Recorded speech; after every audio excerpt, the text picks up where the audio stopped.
Kama Baba umeruhusu haya, mimi ni nani nipinge? Na. Mambo vipi? Kwa mara nyingine ni Adesh hapa kama kawaida, uko ndani ya Chanda FM pamoja vile ndani ya Flowspan TV. Kama kawaida tuko na story mob sana ambazo tunakuletea kila siku baada ya siku kuhakikisha kwamba mambo yanakuwa mrwa kabisa. Siku ya leo tumeshift gear zetu, tuko katika upande mwingine, nimekuletea msanii wa nyimbo za gospel. Wengi wanasema kwamba gospel inawainua kwa njia moja ama nyingine. Nikwambie kwamba msanii ambaye tuko na siku leo iko na dual citizenship, iko na citizenship ya Kenya na vile ya kule Tanzania. So hiyo jamaa ni jamaa la 255 na 254. Yote 910 moja kwa moja tuje kwake kupata kumjua ni nani, tupige story na yeye mpaka pale tamati. Bwana Yesu asifiwe, mtumishi. Amen. Mimi sitaki nikuite msanii. Acha nikuite mtumishi. Asante. Yes, kwa sababu wengi jina msanii limebeba vitu vingi ndani yake. Na watu wengi wanakosa kuelewa maana ya msanii ni nini na usanii ni nini. But kwako wewe nikitumia neno mtumishi nadhani nitakuwa niko sawa. Asante. Na kabla tuende mbali sana, kuna kile kitu watu wanaitaga signature tune ya mtu. Mimi kama Adeshi, ukiona pahali popote ikisema Papa Adeshi, hiyo ni signature tune yangu. Nikija kwa Washira, signature tune yako ni gani? Kama Baba umeruhusu haya, mimi ni nani nipinge? Na. Asante. Nadhani umepata kujua tayari tuko na nani. Majina kamili yako? Elshama Washira ama yote ni Elshama Joseph Washira. Elshama Joseph Washira. Elshama Joseph Washira. Ni mkazi, ndo majina yako kamili kabisa. Ni mkazi wa wapi? Okay, niko Nairobi nikiwa Kenya. Lakini nikiwa Tanzania niko Dar es Salaam. Alright. Yeah. Kenya, Tanzania. Baba ni wapi, mama ni wapi? Nyumbani, tuzungumzie nyumbani ni wapi? Kote ni nyumbani kwa sababu nina familia Tanzania na pia Kenya nina familia. Yeah. But pia mimi niko na familia Kenya, niko na familia Tanzania. But nimebezi Kenya. Upande wako umebezi wapi sana? Okay, mimi mara nyingi niko kote. Kote. Kwa sababu siwezi maliza miezi miwili kama siko Dar es Salaam. Alright. Na siwezi hivyo, yani niko kote. Yeah. Ulijuaje kuna talanta ya uimbaji? Okay, wakati naanza kuimba nikiwa mdogo, I started singing in Sunday school. So that is when I knew niko na kitu. The moment nilikuwa nazidi kuendelea kuimba, nilijua nina kitu kwa sababu ningeimba watu wangeni celebrate. So nilijua I have something, so nikaanza sasa kutilia mkazo na bidii. Yeah. So ulianza kutoka Sunday school, kupanda ngazi pole mpaka umefikia hivi sasa. Okay, kuna wale watu ambao wanaanza mahali, ikifika mahali fulani wanakatisha. Nikisema hivyo sitaki tuwe urefu sana, lakini tukiangalia hivi wasanii wengi wa gospel wameenda kufika mahali wanakatia. Hawaendelei na gospel tena. Tukizingatia ama tukiangalia hivi hapa nchini Kenya, tuko na Will Paul, tuko na Bahati na baadhi ya wengine. Walianza vizuri, wakainuka vizuri, lakini kafika mahali kukawa na msukumo wa kusema kwamba huku sioni kama kuna nafasi sana, acha niingie huku. Labda ni kwa biashara zao ama kitu kingine tofauti. Lakini wengi wakiulizwa wanasema kwamba gospel songs ama gospel hailipi kwenye industry. Upande wako iko namna gani? Okay. Mimi nafanya huduma kama huduma kwa sababu it is a calling. Ni mwito ambao nimeitwa, na kila mtu ana kile ambacho anaimba kwa sababu kila mtu ana sababu why yeye anaimba gospel. Kuna mwingine utamuuliza atasema mimi Mungu aliniponya. Right. Mwingine atakwambia ni mwito kama mimi. Mwingine atasema kuna sehemu nilikuwa kwa maskini ama tulikuwa kwa hivi na hivi, kitu kama hicho. So kila mtu ana sababu ya kwa nini anaimba. Alright. Na unakuta sasa kuna watu wengine sababu zao, unakuta mtu anataka kuimba lakini akili yake iko on nataka niingie niwe famous, ni make money. So na gospel haiko hivyo. Ukiwa na intentions kwamba gospel unaingia ufanye upate pesa, you'll be disappointed sana. Mungu ndio anabariki watu. Alright. Actually kwa gospel mimi nasemaga God ndio anatumaga watu, wanabariki watu wengine. Lakini ukisema eti unategemea unategemea uimbe ndio upate pesa. Kwa gospel hapana. Lakini Mungu anafanya watu wanakubariki. Unakuta ukibariki, ukifanya faithful, God hawezi kukuacha. Alright. Mungu lazima atafungua milango. So but kama you will serve faithfully, na utakuwa ile una serve kweli Mungu out of, yani kuna kule kuserve bila nitasemaje, bila kutaka kitu. Unajua mtu, unakuta mtu anaimba anasema mimi naimba ili baadaye niwe famous. Alright. Ama ni so unakuta ukiwa na intentions kama hizo ndio unakuta saa zingine una fail. So yeah, na kuna watu wameingia, hatujui kwa nini wametoka, like hatujui kwa nini wametoka. Wengine wanasema pesa, lakini pia kuna watu wanapitia vita, na kuna watu hawana mioyo migumu, yani hawana uvumilivu. Unakuta kishasemwa anasikia vibaya. Na gospel iko hivyo. Actually muimbaji wengi in gospel industry, adui wa muimbaji ni muimbaji. Alright. Sisi waimbaji wa gospel wengi tunapigana vita. Ukiona mwenzako amefika level fulani unahisi mimi mbona sio mimi. I've come across a lot of challenges kupitia waimbaji wa gospel. Vita vingi, maneno hivyo. So kuna watu pia waimbaji hawezi accommodate hizo nanio za huku na huku. So unakuta hata mtu anaacha. So lakini mimi natamani sana mtu akiamua kuingia kumuimbia Mungu ama kufanya gospel, iwe ni mwito. Alright. Iwe kuna pesa, iwe hakuna pesa, wewe unafanya. Mimi naweza sema kumtumikia Mungu kuna faida, sijaona hasara. And Mungu amekuwa tu akiopen doors. Siwezi sema eti kuna pesa fulani eti kuna pesa, hapana. Ama namtumikia kwa sababu every month napata pesa fulani kwa YouTube, lakini kuna vitu Mungu amenifanyia ambavyo kwa macho ya kibinadamu ni haiwezekani. Alright. Lakini Mungu amenifanyia njia, amenifanyia wepesi kimaisha. Yeah. Alright, umezungumzia kwamba kuna baadhi ya vitu wanapitia changamoto. Labda upande wako wewe, how do you overcome the challenges za kwenye industry ya gospel? Okay, mara nyingi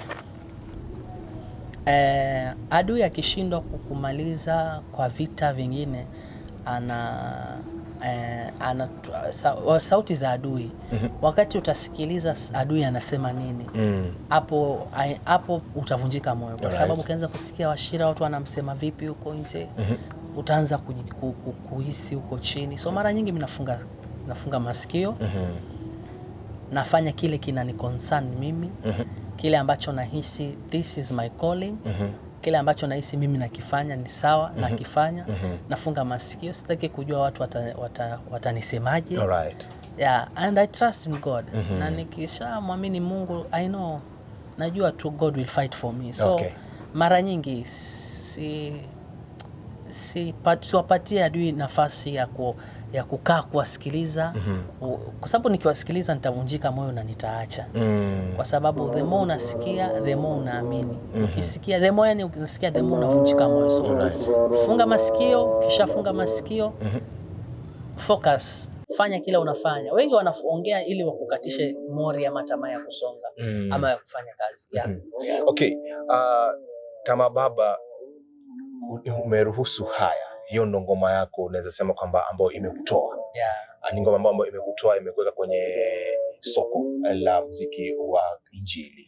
Hivi sasa mapokezi yalikuwaje? Kwanza tuanze pale nyumbani. Maana tuseme that was your first song. Kwenda public, kwenda on air kabisa, watu kujua kwamba okay, huyu ni Washira. Kwanza kulikuja rumors nyingi sana ya sauti yako. Watu wengi wakisikiza hivi wasema hiyo wimbo ni ya mwanadada. Lakini kumbe mwenye aliimba ule wimbo ni mwanaume. Kwanza mapokezi ya jamii yalikuwaje? Alafu sasa tukirudi pale community, kwa sababu hata mwizi anasemekana kwamba anaanza kuimba pale kwao ndio atoke nje. So pale nyumbani, after umeenda studio, umetoa ile ngoma, umewasikilizisha, mami hebu sikiza hii ngoma, daddy sikiza hii ngoma, bro sister sikiza hii ngoma, unafeel aje? Sikia hii ngoma yangu ya kwanza. Community family walipokeaje? My mother is always supportive of what I'm doing. Ananipaga moyo, ananiombea. So chochote ninachofanya, uimbaji wangu, nikirekodi wimbo, huwa yani support kubwa ya maombi ni from my mother. Alright.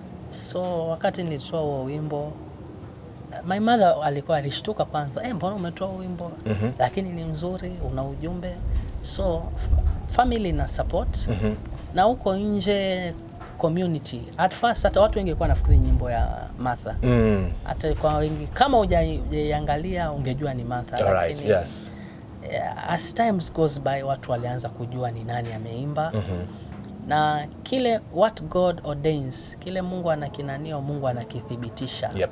So watu obviously lazima watashangaa kwa sababu it is unnormal for a man to sing like a lady. A lady, yeah. So lakini kitu ambacho mimi roho Mungu alinisaidia kunanio ku overcome ni kujikubali na kukubali kile Mungu ameweka ndani yangu na kukifanya na roho moja. I don't care what people talk about me. I don't care what people say about me. Kile Mungu ameweka ndani yangu, I will do it na roho moja. Like though kwa mtu kukubali mara ya kwanza na kuwa anashika mshike lazima awaze mara mbili.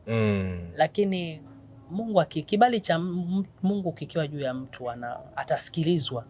Hata mahali alikoko asikilizwe, hata mahali amepakwa uchafu lazima Mungu ataachilia kusikilizwa na kupendwa. So yeah, after imetoka nilikubalika na watu wakaanza sasa kumjua kumbe kuna Elshama. Yeah.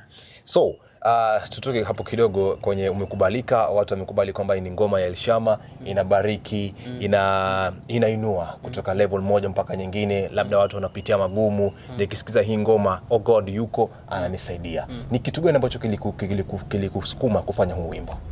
Okay, wakati naimba huo wimbo nilikuwa niko chini. Nilikuwa nina mambo yananisumbua, nilikuwa nina vita fulani, yani nilikuwa katika mazingira mabaya sana.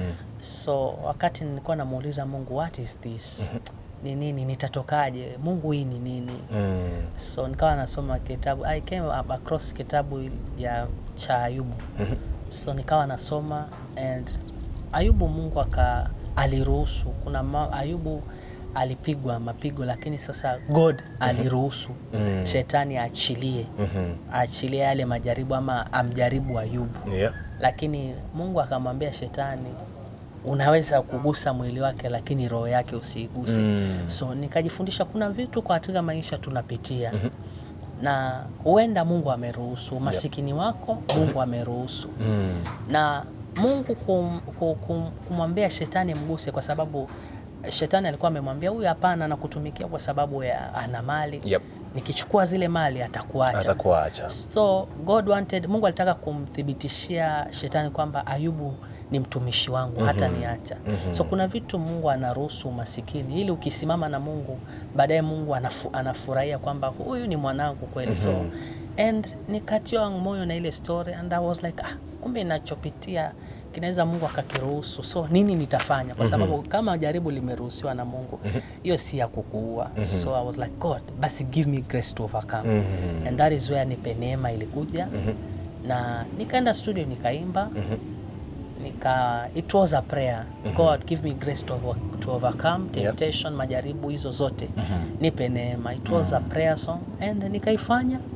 Na ikawa mlango wa baraka kwa maisha yangu. Right. Kufananishwa kwako uimbaji wako na wa Mama Martha Moipaja, ulichukuliaje? Okay, sikuchukulia yani it was so normal to me. And mimi nasemaga hata duniani kuna watu wawili. Yes. Wewe unaweza fikiri uko peke yako, lakini kuna mtu anafanana na wewe. So na ni mambo ya kiroho kwa sababu sidhani kama kuna mtu anaweza akamuiga mtu 100%. Kuna namna utakuwa kuna utofauti. So mimi nasemaga ni impact ya Roho Mtakatifu mwenyewe kwa sababu sikuwa namjua yule mama. Sikuwa namsikiliza, acha kumjua. Sikuwa namsikiliza. So siwezi sema eti nilikuwa namsikiliza ndo na trying to sing like her. Nilikuja kuambiwa na producer ambaye amefanya kazi naye na nimefanya naye kazi. So that is when I knew kuna Martha. Nikaanza kumsikiliza na hapo ndo nikajua tunafanana. And it wasn't an issue to me kwa sababu we all serve the same God. Vizuri. Okay, na labda ushafikiri ukafikiria kwamba siku moja mtafute Martha Moipaja mfanye collabo, ama mketi hivi kwa round table mdiscuss uimbaji wenu na venye mtakavyopeleka injili mbele? Okay, sijawahi waza kitu kama hicho. Lakini naweza sema kama Mungu if it is God's plan, tutakutana siku moja na tutafanya muziki, tutafanya, sababu ni injili tunaipeleka mbele. We shall kuna siku tu God will Mungu atafanya vile vile atafanya, tutakutana na tutafanya. Right. Jamani, kama unapozidi kutufuatilizia, Elshama anasema kwamba yeye alikuwa hamjui Martha Moipaja. It's not a surprise kwa sababu kila mtu yuko na text yake kwenye industry tofauti. Labda nikirudi kwako, unaamini kwamba mtu kutoka ama kujulikana lazima kuwe na kiki ndani yake, clout? Hapana. Hapana. Sio lazima kuwe na clout ndio mtu atoke. Sio lazima. Alright. Sio lazima. Kwa hivyo kama wewe talanta iko, kutoka utatoka. Alright. Yeah. Labda tukimalizia ni kuna ule wakati ambao uko unajaribu kujipush kwenda mahali, yani your down time ni gani ambao unasema hii siku mimi hakuna, ama hii situation nilipitia sita waste au maishani mwangu through muziki wa gospel, na ile siku nasema hapa mimi nimefanikiwa, bana God umenikumbuka na mimi hapa, hii siku siwezi sahau? Ni wakati gani? Okay, wakati naanza nilikuwa napambana. Wajua ni ndoto ya kila mwimbaji akiimba afike sehemu apate kibali kwa watu, asikike. So ni ndoto ya kila mwimbaji. Hata leo ukimuuliza mtu yote anasema mimi natamani niwe pale juu nisikike. Niwe pale juu nisikike. So wakati naanza I was so down, nilikuwa chini sana. Wakati naanza nilikuwa chini sana. Lakini kuna wakati nilifika nimetumia pesa nyingi. Nimefanya projects kadhaa. I've spent so much money na si kwamba ati nina kazi. Alright. Nimefanya ni umeusha ile unafanya uoni matumaini. Actually when I did Nipe Neema, I had to do a prayer. Nikamwambia Mungu this will be, yani nilikuwa nimechoka, nikawa nasema this will be my last song kurekodi. Na kama wimbo hautafanya yani hautaenda, mimi ndo nimeacha wakati nafanya nyimbo, yani cause nilikuwa nimechoka. Alright. Nimetia bidii, nimefanya kazi nzuri, video nimejitahidi kuzishuti za maana, lakini sioni. Hata sasa vita ndio vimekuwa vingi. So that was my lowest point. Nilikuwa nahisi bana, yani na mimi jamani, yani nilikuwa natamani yani hata nipate hata nyimbo at least itagusa watu, itafikia watu wengi. Sasa ndo hapo nikawa navunjika moyo. Alright. But Mungu akaja akajibu that song ambayo nilikuwa ndo nilisema ndo the last. Mungu akaupatia kibali. Alright. So nikakuja kugundua mwisho wako ndio mwanzo wa Mungu. Alright. Labda tukimalizia, maswali yanakuwa mengi kidogo, lakini nataka nikuulize upande wa collabo. Je, Wachira unaweza fanya collabo na secular musicians? Kama tukiangalia hivi, kunaye mama Christian Shusho. Na ameonekana akifanya collabo, alifanya collabo na wakati hayati marehemu Magufuli alipoaga, akaenda akafanya collabo na wasanii kutoka WCB. Watu wengi wakasema kwamba haifai kwa kitu kama kile. Alafu kukawa na tamasha ambapo akaonekana amepanda jukwaa moja na msanii kutoka kule Tanzania, namzungumzia Diamond Platinum. Vile pia tukamwona amepanda jukwaa moja na Rayvanny. Je, upande wako wewe Elshama, unaweza fanya collabo na msanii ambaye anaimba nyimbo za dunia? Okay, mara nyingi Biblia inakataa. Nasema nuru na giza havitangamani. Right.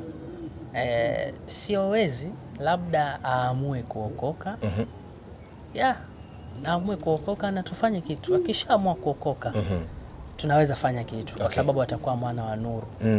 Cause tunasema wale ni wana wa giza. Sasa giza na nuru wapi na wapi? Itakuwa ni kama najichanganya, sieleweki. Neno la Mungu linasema it's either uwe moto ama baridi. So Mimi siwezi. Siwezi kabisa. Na ulichukuliaje hili swala mama kufanya collab na wale watu ama kuonekana kwenye jukwaa moja na waimbaji wa kazi ile walifanya nilikuwa naona ilikuwa ni wimbo wa msiba inaeleweka. Kwa sababu ni rahisi, wao walikuwa wanamuimbia na kila mtu alikuwa anaimba, inaeleweka. Inaeleweka kabisa, lakini sasa kufanya kazi na watu ambao hawamjui Mungu, it is kibibilia haifai. Yeah. Okay. Msikilizaji na mtazamaji wangu, kama unavyomsikia kwamba wewe kama ni Mkristo basi zidi kwa Mkristo, na wewe kama ni Muislamu basi zidi kwa Muislamu zaidi. Maana yake hauwezi changanya vitu vile kwa wakati mmoja, itafikia mahali utashindwa kuvibeba. Labda tukimalizia kabisa, ndugu yangu, nataka upate kuzungumzia hili swala la wengi tetesi zinasema kwamba huwezi toka, lazima uwe kuna backbone ambayo imekubeba hapo nyuma yako. Elshama naye amekushikilia nyuma yako. Tukizama upande wako wa video, unafanya video kali sana. Kijana mdogo, lakini video zako, video quality ni hela inatumika. Hii hela ndugu yangu inatoka wapi? Ama kuna mshangazi? Ni Mungu, sina mshangazi. Ni Mungu. Na mimi tangu unaanza huduma ya uimbaji, nilikuwa natamani kufanya vitu exceptional, yani vitu vya kitofauti. Yani kando na waimbaji wengine, nilikuwa natamani kufanya vitu ambavyo I don't know nitasemaje, but vya ubora na ubunifu zaidi. So tangu huko niliamua nikasema mimi wakati yani ni kuput effort na Mungu, na kwa sababu Mungu anaona juhudi za mtu. Wakati unafanya kazi ya Mungu kwa uaminifu na unataka kufanya kiustadi zaidi, Mungu anafungua njia. Mimi ni Mungu, God has been my support system since day one. Sijasaidiwa na mtu yoyote, hakuna mtu anaweza sema kuna video fulani alinilipia. Ni mimi najipambania kufanya kazi ya Mungu kwa sababu it is a sacrifice that I'm doing pia kwa sababu ya Mungu. Yeah. Collab unalipisha ama ni bure upande wako? Inategemea. Inategemea, kuna watu na wa support na hisi roho Mungu ananizungumzia ni wa support. Na kuna zingine siwezi sema nalipisha, lakini lazima mtu atambue, appreciate neema ya mtu. Lazima tu appreciate neema ya mtu kwa sababu tumelipa gharama, mtu mahali amefika. Na huwezi chukulia gharama bure. Hata wewe mwenyewe haita work for you. It won't work for you. Hakikisha pia hiyo neema ya mtu unayefanya naye kazi unaithamini. Yeah. Vigezo gani unaangalia mtu kufanya naye collab? Ameokoka, anajua kuimba, na ana moyo wa kumtumikia Mungu. Neno lako moja kwa yule upcoming artist pale nje unamwambiaje? Upcoming, usikate tamaa. Shida ya upcoming you trust so much on men. I usually tell people mimi ni msaada wa Mungu tu. So kama unataka kufanikiwa, trust in God, either in finances ama katika hali ya kuinuka, trust in God. Na ukiona minachelewa, usikate tamaa. Wakati unafika mwisho, hapo ndio Mungu anakuja. Kwa hiyo pambana, endelea kutrust in God, omba, na jitahidi kufanya vitu ambavyo tia bidii, fanya kitu watu wataona juhudi zako na Mungu atakubariki pia. Yeah. Tutarajia collab nyingine ndani ya Kilifi? Currently hakuna collab. But collab ziko open kabisa. To anyone who feels anataka kufanya kazi na mimi niko, tutafanya kazi kwa ajili ya utukufu wa Mungu. Yeah. Shukran sana mpenzi mtazamaji. Tulikuwa naye Elshama Wachira akizungumzia jinsi muziki ambavyo huko. Kama ulivyosikia sema kutoka si lazima uko na mshangazi, kutoka si lazima ufanye kiki. Na wewe kama unataka kufanya collabo na Elshama, basi moja kwa moja lazima wewe unajua kuimba, umeokoka na utukufu wa Mungu uko ndani yako. Niite Adaishi mpaka wakati mwingine. Masalam.